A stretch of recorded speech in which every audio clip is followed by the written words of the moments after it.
بسم اللہ الرحمن الرحیم صفحہ 392 ومن كان محصورا او في صف القتال فطلق امرأته ثلاثا لم ترثه وإن كان قد بارز رجلا او قدم ليقتل في قصاص او رجم ورثت ان مات في ذلك الوجه او قتل۔ بات چل رہی ہے مرض الوفات میں طلاق کے بارے میں۔ تو یہ جو مثالیں آئی ہیں دو تین، یہ مرض الوفات تو نہیں ہے، لیکن وفات کا اندیشہ بہت زیادہ ہے۔ ذرا جو سامنے وفات کا اندیشہ بہت زیادہ ہے، تو ایسی صورت میں کیا حکم ہے؟ ایسی صورت میں مثال کے طور پر جو آدمی محصور ہو جائے، محصور کا مطلب ہے کہ قلعہ بند، قلعے کے اندر جو ہے محصور ہو گیا، اطراف سے فوج گھیری ہوئی ہے۔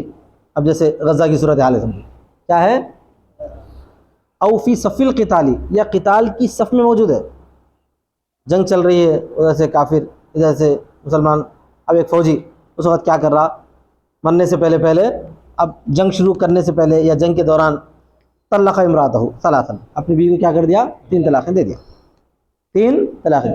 لم ترثہ، تو انہیں وارث نہیں بنتی اگر انہیں اسی میں مر گیا، تو قتل ہو گیا، تو محصور ہونے میں قتل ہو گیا، شہید ہو گیا، یا جو ہے میدان جنگ میں جنگی صفوں کے بعد پھر جنگ شروع ہوتی یا دوران جنگ طلاق دے دیا اور شہید ہو گیا، تو بیوی جو ہے اس کی وارث نہیں بنے گی۔ مطلب البتہ ایسی صورتحال ہے وَإِن كَانَ قَدْ بَارَزَ رَجُلًا، اور اگر للکارا کسی آدمی کو، بارز مانے حل میں مبارزن، کوئی ہے مجھ سے لڑنے والا، کوئی ہے میرے سے لڑنے والا، اس کو بولتے ہیں للکارنا۔ اس زمانے میں جنگ بالکل آمنے سامنے ہوتی تھی، اب کیسی ہو رہی ہے، دور سے ہو رہی ہے، سمجھ میں آ گیا۔ اگر وہ کسی آدمی کو للکارا تھا، او قدم لیقتل فی قصاص او رجم، یا اس کو آگے کر دیا گیا تاکہ قتل کر دیا جائے قصاص میں یا رجم میں، یعنی کسی آدمی کیا کر دیا گیا، انہوں نے کسی کو قتل کرا تھا، اب اس کو قصاص میں قتل کرنے کے لیے سامنے لائے، آتے آتے کیا کرا، بیوی کو 3 طلاق دے دیا، آتے آتے۔ تو مقصد صاحب سمجھ میں آ جا رہا ہے، یہاں پہ بیوی کو محروم کرنے کے لیے نکاح سے الگ کر رہا، بیوی کو او رجم، یا رجم میں، تو ورثت، انہیں وارث بنے گے۔ سمجھ میں آ گیا نا سر؟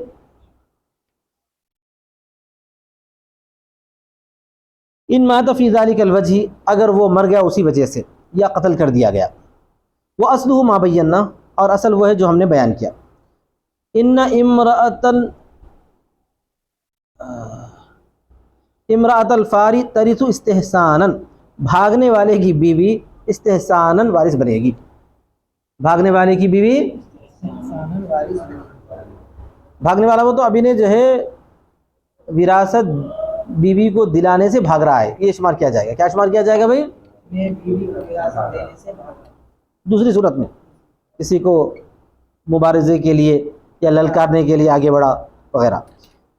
وَإِنَّمَا يَثْبُتُ حُكْمُ الْفَرَارِ بِتَعَلُّقِ حَقِّهَا بِمَالِهِ، اور فرار کا حکم تو ثابت ہوگا اس کے حق کے متعلق ہونے کی وجہ سے اس کے مال سے، یعنی بیوی کا حق شوہر کے مال سے متعلق ہو گیا، مرض وفات جیسا شمار کر لیا گیا، اس کو کیا شمار کر لیا گیا کہ بیوی کا حق شوہر کے مال سے متعلق ہو گیا۔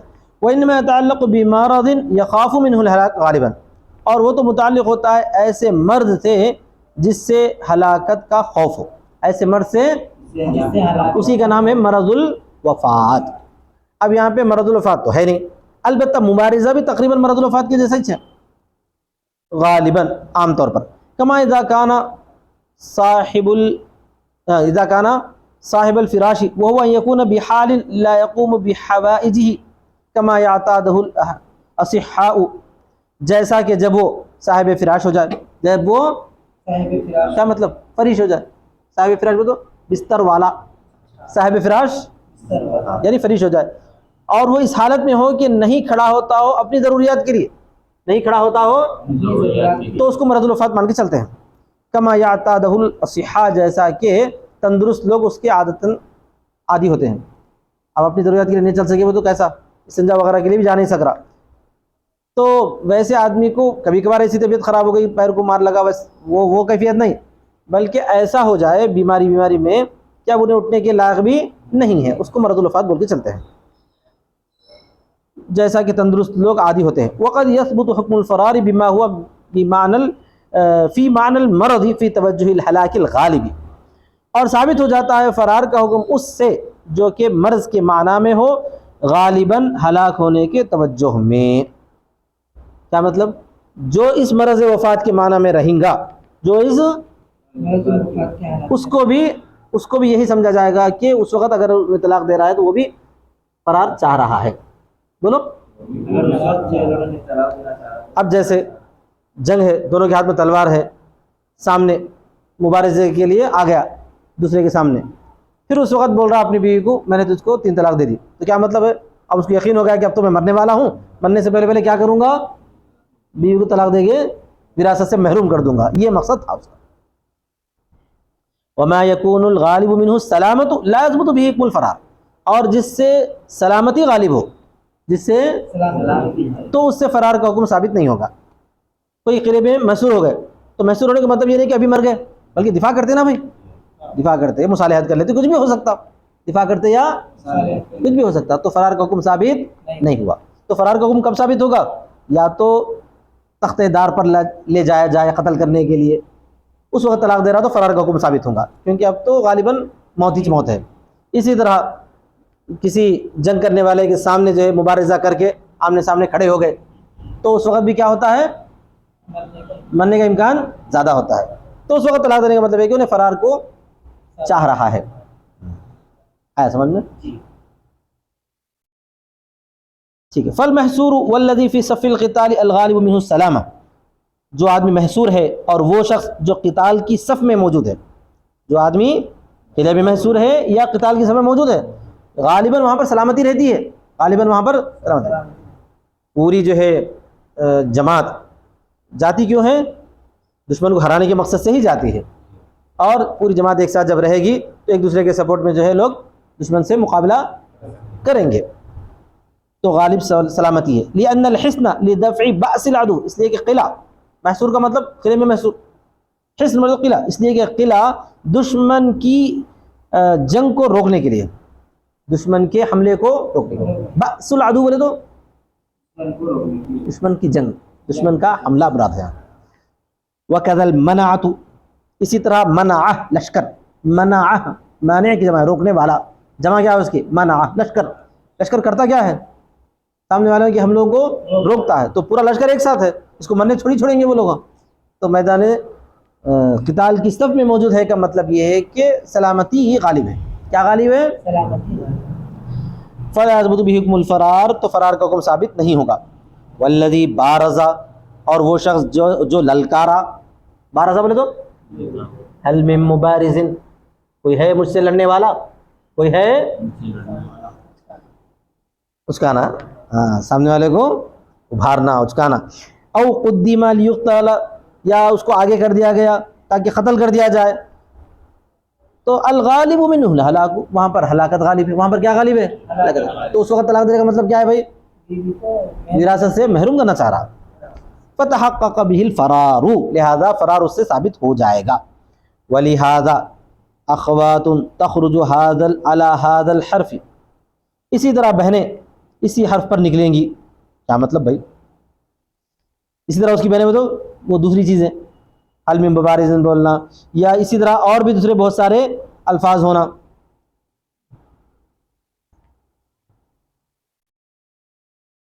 جیسے کہ کوئی آدمی جو ہے کشتی میں ہے، اگر کشتی میں طلاق دے دیا انہیں، تو کشتی میں سوار ہونے کا مطلب ہے کہ آسانی سے اپنے منزل تک پہنچ جاتے، لیکن وہی کشتی کیا ہو گئی؟ طوفان کی زد میں آ گئی، تھپیڑے کھا رہی ہے، اب اس کے طلاق دے رہا اپنی بیوی کو، مطلب کیا ہے؟ محروم کرنا چاہ رہا۔ طوفان میں تھپیڑے کھا رہی کا مطلب یہ ہے کہ اب ڈوبنا زیادہ امکان ہے، یقینی تو نہیں بول سکتے، زیادہ امکان، غالب کیا ہے؟ موت ہے، ایسا، اور بھی بہت ساری چیزیں اسی حکم پر رہیں گے۔ وَقَوْلُ إِذَا مَاتَ فِي ذَلِكَ الْوَجْهِ، ہاں یہاں پر ایک بات ہے، اور اس کا قول یہ ہے مصنف کا، جب اس وجہ میں مر جائے، جب مر جائے تب جو ہے انہیں وارث، سمجھ میں آ گیا نا، بھی وارث بنے گی۔ اگر اس وجہ میں نہیں مرا، انہیں مبارز میں للکارا تھا، للکار کے سامنے والے کو قتل کر کے طلاق دے دیا، اس وقت میں سامنے والے کو قتل کر کے ہٹ گیا پیچھے، اس وجہ میں تو نہیں مرا نا, اس وجہ میں مرا کیا نہیں مرا. تو لہٰذا جو ہے بعد میں پھر تھوڑی دیر کے بعد کوئی دوسرا آدمی اٹیک کرا پھر مر گیا تو اس سے بیوی وارث نہیں بنے گی, کیونکہ جس موقع پر انہیں جو ہے فرار چاہ رہا تھا اس وقت تو نہیں مرا نا, اس وقت تو نہیں مرا. آیا سمجھ میں یہ؟ ہاں. او قتلا, یا اسی طرح پر قتل کر دیا گیا. یہ دلیل ہے اس بات پر علی انہ لا فرق بین ما اذا مات بذلک السبب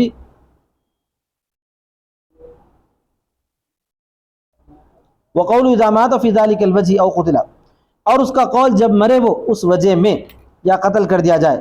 دلیل ہے اس بات پر کہ لا فرق بین ما اذا مات بذلک السبب او بسبب آخر کصاحب الفراش بسبب المرض اذا قتلا. اچھا ان الٹا پڑھ رہا ہے. جب مرے اس وجہ میں, کیا ہے وہ, ان مات فی ذلک الوجہ او قتلا. ہاں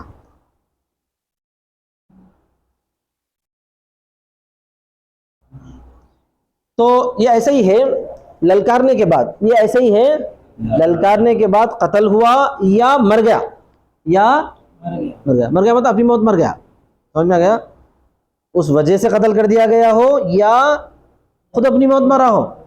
آئی بات سمجھ میں؟ دونوں صورتوں میں حکم ایک ہی ہے, دونوں صورتوں میں اس وقت نہیں مرا بعد میں الگ سے مر گیا تو وہ الگ بات ہے. آیا سمجھ میں؟ ہاں.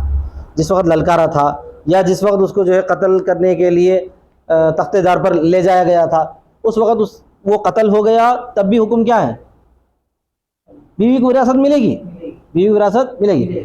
یا جو قتل نہیں کر دیا گیا لیکن وہاں جانے میں اس کو ہارٹ اٹیک ہو کے مر گیا تب بھی بیوی کو وراثت ملے گی. کیوں؟ حکم اس وقت لگ گیا کہ انہوں اس وقت طلاق دینے کا مطلب یہ فرار چاہ رہا تھا, اس وقت طلاق دینے کا مطلب یہ ہے کہ فرار چاہ رہا تھا. ہاں یہ مطلب. اور اس کا قول جب مرے وہ اس وجہ میں یا قتل کر دیا جائے. دلیل ہے اس بات پر کہ لا فرق بین ما اذا مات بذلک السبب او بسبب آخر, کوئی فرق نہیں ہے اس بات میں کہ مر جائے وہ اس سبب سے یا دوسرے سبب سے. کا صاحب الفراشی, جیسا کہ فریش آدمی مرض کے سبب سے مر جائے, اذا قتل یا قتل کر دیا, او قتل ہونا چاہیے جب قتل کر دیا جائے.